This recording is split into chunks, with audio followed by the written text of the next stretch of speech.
Assalamualaikum warahmatullahi wabarakatuh. Perkenalkan, nama saya Gilang Agustiadi Eka Putra dengan NIM D1A021417, kelas F1 Hukum Administrasi Negara, Fakultas Hukum Universitas Mataram. Di sini saya akan menyampaikan pendapat saya mengenai persoalan tentang dalam menjalankan instrumen yuridis, apakah seorang pejabat administrasi negara dibatasi oleh asas yuridikitas, dan juga kemukakan beberapa instrumen yuridis yang dijalankan oleh pejabat administrasi negara di Provinsi Nusa Tenggara Barat yang menurut pemahaman atau pandangan Anda bertentangan dengan asas yuridikitas. Yang pertama, saya akan menjawab pertanyaan nomor 1, yaitu tentang dalam menjalankan instrumen yuridis, apakah seorang pejabat administrasi negara dibatasi oleh asas yuridikitas. Dalam menjalankan tugasnya, pejabat administrasi negara dibatasi oleh asas-asas sebagai berikut.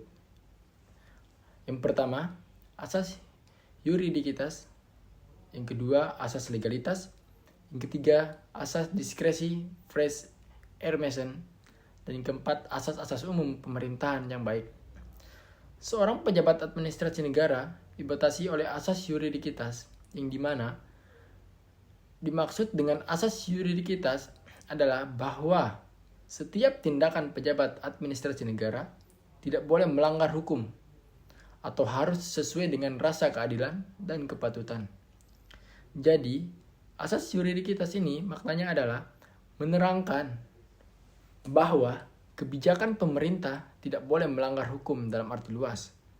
Dalam arti luas artinya bisa peraturan perundang-undangan dan juga asas-asas umum pemerintahan yang baik. Adapun instrumen yuridis yang terdiri dari peraturan perundang-undangan, keputusan, tata usaha negara, peraturan kebijaksanaan, rencana, perizinan, dan keperdataan. Jadi, salah satu contoh instrumen yuridis yang bertentangan dengan asas yuridikitas sering kita lihat yakni berkaitan dengan pemberian izin. Nah, kemudian saya akan menjelaskan tentang pertanyaan kedua, yaitu kemukakan beberapa instrumen yuridis yang dijalankan oleh pejabat administrasi negara di Provinsi Nusa Tenggara Barat yang menurut pemahaman atau pandangan saya sendiri yang bertentangan dengan asas yuridikitas.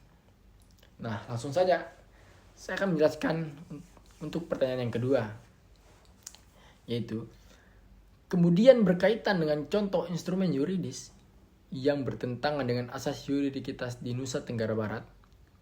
Di sini menurut saya salah satu contohnya ada di kampung halaman saya sendiri, yaitu perizinan tambang baru PT SBM atau sering disebut tambang Olet Samoan yang ada di Nusa Tenggara Barat, lebih tepatnya di Kabupaten Sumbawa Barat.